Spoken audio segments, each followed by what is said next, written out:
नमस्कार, मैं doctor DK. Singh, assistant professor commerce, government Pataleshwar college Masturi. आज के इस वीडियो लेक्चर में आप सभी का स्वागत करता हूं। छात्रों, आज हम बीकॉम सेकेंड ईयर पाठ्यक्रम के कंपलसरी ग्रुप सेकेंड के प्रथम प्रश्न पत्र कास्ट अकाउंटिंग यूनिट 5 के दूसरे महत्वपूर्ण अध्याय reconciliation of cost and financial accounting के अंतर्गत यह देखेंगे कि लागत लेखा एवं वित्तीय लेखा के लाभ में अंतर के क्या कारण हैं, इनके क्या प्रभाव होते हैं तथा इन अंतरों को दूर करने के लिए समाधान विवरण या स्मारक समाधान खाता किस प्रकार तैयार किया जाता है। तो सबसे पहले प्रश्न ये कि आखिर क्यों लागत एवं वित्तीय लेखे के लाभ में समाधान की आवश्यकता पड़ती है।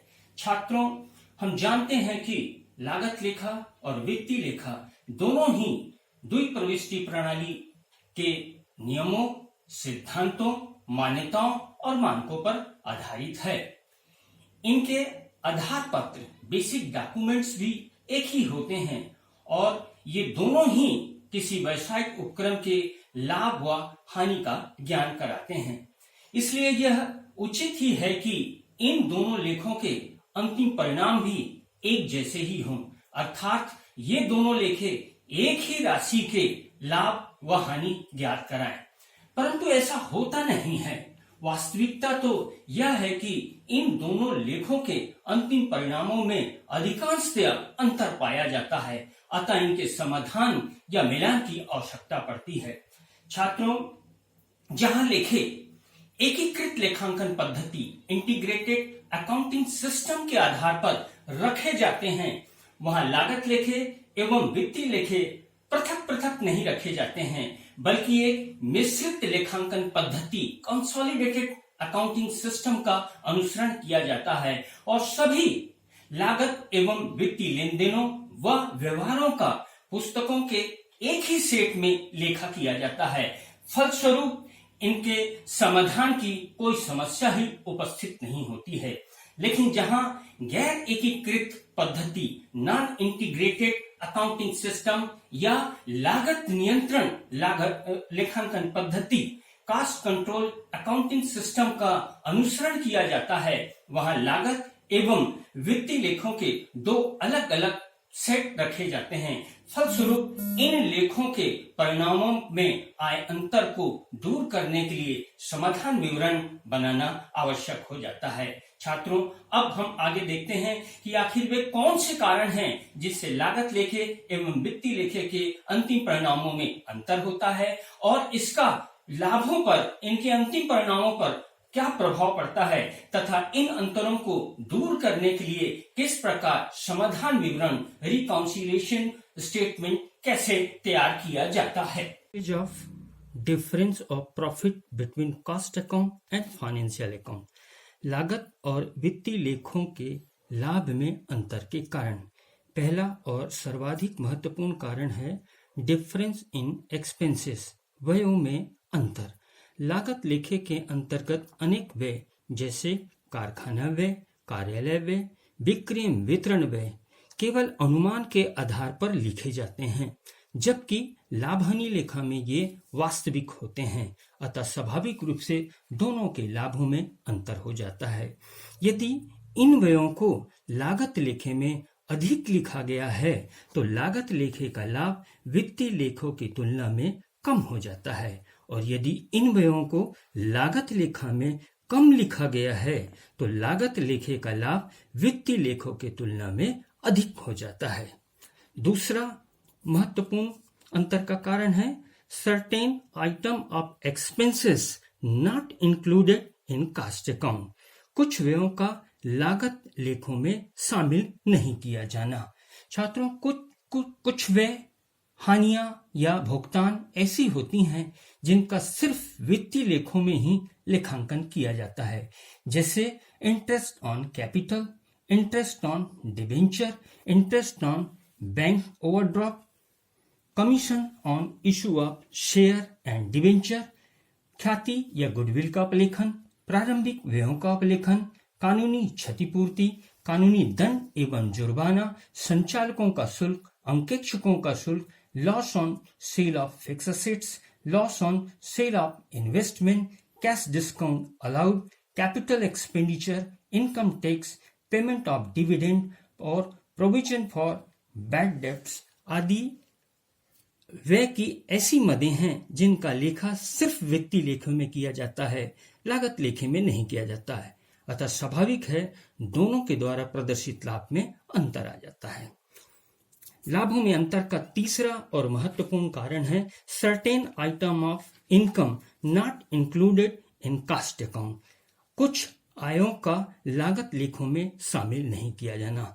छात्रों, कुछ आय, प्राप्तियां एवं लाभ ऐसी होती हैं जिन्हें सिर्फ वित्तीय लेखों में लिखा जाता है, लागत लेखों में नहीं, जैसे bank interest credit, interest on investment, profit on sale of fixed assets, profit on sale of investment, प्राप्त क्षतिपूर्ति, प्राप्त दलाली, प्राप्त कमीशन, प्राप्त किराया, प्राप्त ब्याज, प्राप्त हुई छूट या डिस्काउंट, हस्तांतरण शुल्क या share transfer fees, store adjustment, stock समायोजन, credit sales, capital profit, casual income.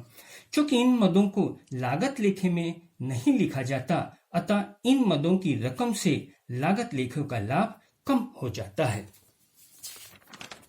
लाभ में अंतर का तीसरा महत्वपूर्ण कारण है वो है difference in valuation of stock, स्कंध के मूल्यांकन में भिन्नता। छात्रों, लागत लेखों और वित्तीय लेखों में स्टॉक के मूल्यांकन में भिन्नता पाई जाती है। विभिन्न प्रकार के स्टॉक जैसे कच्चा माल, रॉ मटेरियल, अर्धनिर्मित माल, वर्क इन प्रोग्रेस तथा निर्मित माल, फिनिश गुड्स का मूल्यांकन लागत लेखे में एक विधि से तथा वित्तीय लेखे में किसी अन्य विधि से किया जाता है, जैसे रॉ मटेरियल या कच्चा माल। रॉ मटेरियल या कच्चा माल का मूल्यांकन लागत लेखे में FIFO, first in first out, पहले आना पहले जाना की विधि के अनुसार किया जाता है, जबकि वित्तीय लेखों में कच्चे माल या मटेरियल का मूल्यांकन last in first out, LIFO, बाद में आना पहले जाना विधि के आधार पर किया जाता है। इसी प्रकार वर्क इन प्रोग्रेस, अर्धनिर्मित माल का मूल्यांकन लागत लेखे में प्राइम कास्ट, जो कि डायरेक्ट मटेरियल, डायरेक्ट लेबर और डायरेक्ट एक्सपेंसेस का योग होता है, इस प्राइम कास्ट में ओवरहेड के कुछ अनुमानित प्रतिशत जोड़कर वर्क इन प्रोग्रेस का मूल्यांकन किया जाता है, जबकि वित्तीय लेखों में सदा वर्क इन प्रोग्रेस का मूल्यांकन प्राइम कास्ट, मूल लागत के आधार पर ही किया जाता है। इसी प्रकार से फिनिश गुड या निर्मित माल का मूल्यांकन लागत लेखे में ऑफिस ओवरहेड को शामिल करते हुए कॉस्ट ऑफ प्रोडक्शन के आधार पर किया जाता है, जबकि वित्तीय लेखे में ऑफिस ओवरहेड को छोड़ते हुए कारखाना लागत के आधार पर निर्मित माल का मूल्यांकन किया जाता है। इसके अतिरिक्त वित्तीय लेखों में निर्मित माल का मूल्यांकन लागत या बाजार मूल्य दोनों में जो कम हो उसके आधार पर भी किया जाता है। स्वाभाविक रूप से दोनों लेखों के द्वारा प्रदर्शित अंतिम परिणाम या लाभ में अंतर आ जाता है। और अंतर का पांचवा और महत्वपूर्ण कारण है ह्रास निकालने की विधियों में अंतर।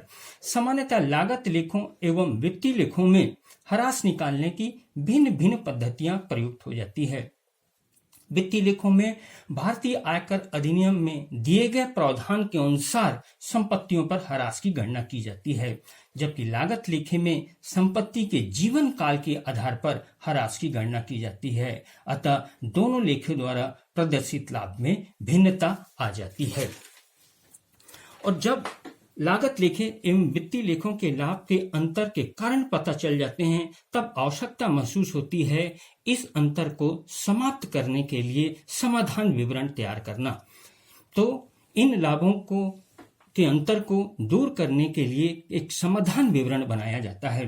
छात्रों, जिस प्रकार बैंक पासबुक और कैश बुक द्वारा प्रदर्शित शेषों का मिलान करने के लिए बैंक समाधान विवरण, बैंक रिकॉन्सिलिएशन स्टेटमेंट तैयार किया जाता है, ठीक उसी प्रकार लागत लेखों और वित्तीय लेखों द्वारा प्रदर्शित अंतिम परिणाम या लाभों का मिलान करने के लिए समाधान विवरण, रिकॉन्सिलिएशन स्टेटमेंट तैयार किया जाता है।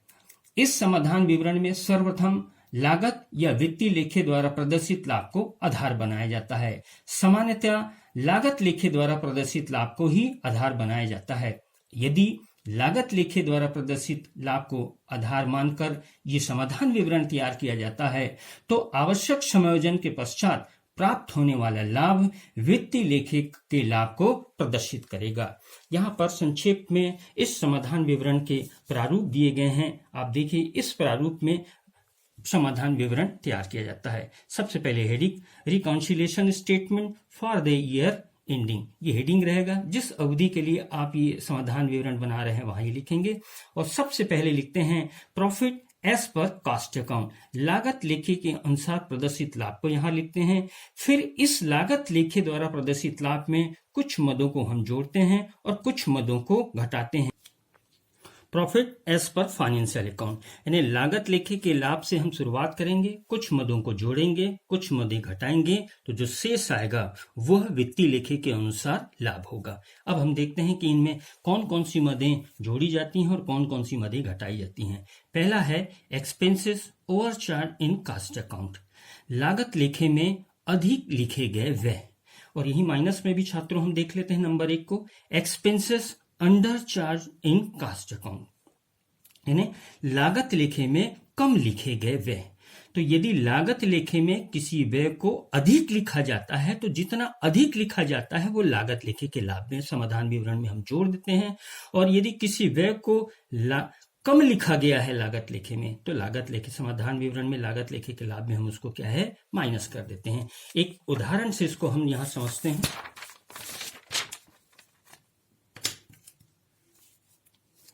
फैक्ट्री ओवरहेड, कारखाना उपरिव्यय दिया है कास्ट अकाउंट में 15,000 और फाइनेंशियल अकाउंट में 10,000।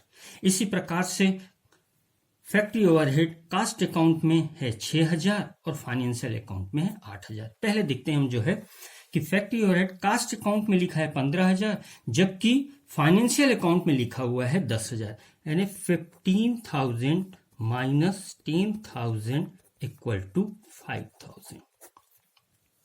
यानी कास्ट अकाउंट में फाइनेंशियल अकाउंट की अपेक्षाकृत 5,000 रुपए के फैक्ट्री ओवरहेड अधिक लिखे गए हैं। तो चूंकि फैक्ट्री ओवरहेड यानी व्यय अधिक लिखा गया है लागत लेखे में, तो लागत लेखे का लाभ क्या हो गया है 5,000 से कम हो गया हुआ है। तो अब हम इसको क्या कर देंगे प्लस कर देंगे। तो यदि ओवरचार्ज होता है एक्सपेंसेस तो हम उसको क्या कर देते हैं प्लस कर देते हैं। तो फैक्ट्री यहां पर देखिए फैक्ट्री ओवरहेड 5,000 रुपए से ज्यादा लिखा गया था तो हमने उसको जोड़। दूसरा देखिए फैक्ट्री ओवरहेड कास्ट अकाउंट में लिखा गया है 6,000 और फाइनेंशियल अकाउंट में लिखा गया है 8,000, यानी 8,000 माइनस 6,000 इक्वल टू 2,000। 2,000 रुपए कम लिखे गए हैं लागत लेखे में। फलस्वरूप लागत लेखे का लाभ 2,000 रुपए से बढ़ गया। तो अब समाधान करने के लिए हम 2,000 क्या करेंगे माइनस कर देंगे। तो छात्रों एक सरल सी बात यहां पर आता है एक्सपेंसेस के संबंध में कि ज्यादा को जोड़ो और कम को घटाओ। संक्षिप्त में देखें ये कि यदि व्ययों को लागत लेखे में ज्यादा लिखा गया है वित्तीय लेखे की तुलना में, तो जितना ज्यादा लिखा गया है उसको हम समाधान विवरण बनाते समय लागत लेखे के लाभ में जोड़ेंगे। इसी प्रकार से यदि लागत लेखे में किसी व्यय को कम लिखा गया है वित्तीय लेखा की तुलना में, तो जितना कम लिखा गया है समाधान विवरण बनाते समय हम उसको क्या कर देंगे, यहाँ पर जो है जितना ज्यादा लिखा गया है उसको क्या कर देंगे, हम ज्यादा लिखा उसको प्लस और जितना कम लिखा उसको क्या कर देंगे माइनस। इसी प्रकार से ऑफिस ओवरहेड का भी देख लीजिए, यहां पर ये 4,000 लिखा गया और यहाँ क्या है 5,000 लिखा गया। तो 4,000 माइनस 5,000 इक्वल टू 1,000। 1,000 कम लिखा गया है कास्ट अकाउंट में, तो लागत लेखे का लाभ 1,000 से बढ़ गया, तो इसको क्या कर देंगे माइनस 1,000। इसी प्रकार से ऑफिस ओवरहेड लिखा गया है कास्ट अकाउंट में 2,500 और फाइनेंशियल अकाउंट में लिखा हुआ है 1,000। तो 2,500 -1000 इक्वल टू 1500। 1500 रुपए अधिक लिखे गए हैं कास्ट अकाउंट में, तो इसको क्या कर देंगे हम, प्लस कर देंगे। तो नियम यही बनते हैं कि यदि खर्चों या व्ययों या एक्सपेंसेस को ज्यादा लिखा गया है तो उसे समाधान विवरण बनाते समय जोड़िए, और यदि कम लिखा गया है तो उसको क्या कर दीजिए, आप घटाइए। दूसरा यहां देखते हैं, income not included in cost account. ऐसी आय की मदें जो लागत लेखे में नहीं लिखी गई हैं जुड़ जाएंगी। चूंकि लागत लेखे में आय की इन मदों को नहीं लिखा गया है तो लागत लेखे का लाभ इतनी राशि से कम हो जाता है, तो इस राशि को अब हम समाधान विवरण बनाते समय लागत लेखे के लाभ में जोड़ देंगे। ऐसे ही यहाँ पर है, expenses not charge in cost account. यदि कुछ व्ययों को लागत लेखे में नहीं लिखा गया है तो लागत लेखे में नहीं लिखने के कारण लागत लेखे का लाभ इनकी रकम से बढ़ जाता है, तो समाधान विवरण बनाते समय हम उसको क्या कर देंगे, माइनस कर देंगे। अगले दो महत्वपूर्ण है, over valuation of opening stock in cost account, और इसी के अपोजिट देखिए, under valuation of opening stock in cost account. यदि प्रारंभिक स्कंद या प्रारंभिक स्टॉक का अधिक मूल्यांकन किया जाता है लागत लेखे में, तो जितना अधिक मूल्यांकन किया जाएगा उसको हम क्या करेंगे, प्लस। और इसी प्रकार से यदि प्रारंभिक स्कंद का कम मूल्यांकन किया जाता है तो जितना कम मूल्यांकन किया गया है उसको क्या कर देंगे हम, माइनस। और इसी है under valuation of closing stock in cost account. यदि कास्ट अकाउंट में अंतिम स्कंद का कम मूल्यांकन किया गया है तो जितना कम मूल्यांकन किया गया है उसको हम क्या कर देंगे, प्लस। और ऐसी है over valuation of closing stock in cost account. यदि कास्ट अकाउंट में अंतिम स्कंद का अधिक मूल्यांकन किया जाता है जिसके परिणाम स्वरूप लागत लेखे का लाभ बढ़ जाता है तो समाधान विवरण बनाते समय इसको क्या कर देंगे, माइनस कर देंगे। ऐसे ही छात्रों, expenses recorded in cost account but not charge in financial account. ऐसी कोई जो है व्यय जो सिर्फ लिखे गए हैं लागत लेखे में, वित्तीय लेखे में नहीं लिखा गया है, तो यहां पर समाधान विवरण बनाते समय हम उसको जोड़ देंगे। और ऐसा ही income recorded in financial books but not recorded in का, आय की ऐसी कोई मदें जो लागत लेखे में नहीं लिखी गई हैं, सिर्फ वित्तीय लेखे में लिखी गई हैं, तो यहां पर भी समाधान विवरण बनाते समय हम उसको प्लस कर देंगे। ऐसी ही है expenses not recorded in cost account books, cost books but recorded in financial book. ऐसी कोई व्यय जो रिकॉर्ड नहीं किया गया है कास्ट अकाउंट में लेकिन उसको फाइनेंशियल अकाउंट में लिखा गया है, तो यहां पर हम उसको क्या कर देंगे, माइनस। चूंकि लागत लेखे में इन व्ययों को नहीं लिखा गया है इसलिए लागत लेखे का लाभ उतनी रकम से बढ़ गई है, तो अब उसको क्या कर देंगे, माइनस। और ऐसी है item debited in financial books but not recorded in cost account. यदि व्यय की कोई मद जो लाभहानि लेखा, वित्तीय लेखे के अंतर्गत लाभहानि लेखा में डेबिट किए गए हैं मगर उसको कास्ट अकाउंट में नहीं लिखा गया है, तो कास्ट अकाउंट का प्रॉफिट उस मद की रकम से बढ़ गया हुआ है, तो यहां समाधान विवरण बनाते समय उसको क्या कर देंगे, हम माइनस कर देंगे। तो इस प्रकार इस लागत लेखे के शेष में हम इन मदों को प्लस और इन मदों को माइनस करेंगे, तो जो शेष आएगा वो हमेशा वित्तीय लेखे द्वारा प्रदर्शित लाभ के बराबर होगा। ये प्रॉफिट एज पर फाइनेंशियल। ये जरूरी नहीं है कि हमेशा लागत लेखे के लाभ को ही आधार बनाया जाए। यदि हम वित्तीय लेखे के लाभ को आधार बनाते हैं तो ये प्लस माइनस करने के बाद जो आएगा वो लागत लेखे के अनुसार शेष आएगा। बस नियम ये बदल जाएगा कि यदि हम फाइनेंशियल अकाउंट के प्रॉफिट को बेस बनाते हैं तो ये जो माइनस है ये प्लस हो जाएगा और प्लस है जो वो माइनस हो जाएगा। एक और महत्वपूर्ण बात छात्रों कि यदि कास्ट अकाउंट द्वारा प्रदर्शित लाभ न होकर हानि हो तो यहां पर हम माइनस लिख लेंगे, माइनस, और जो हानि है वो लिख लेंगे, बाकी के काम पहले के जैसे रहेंगे।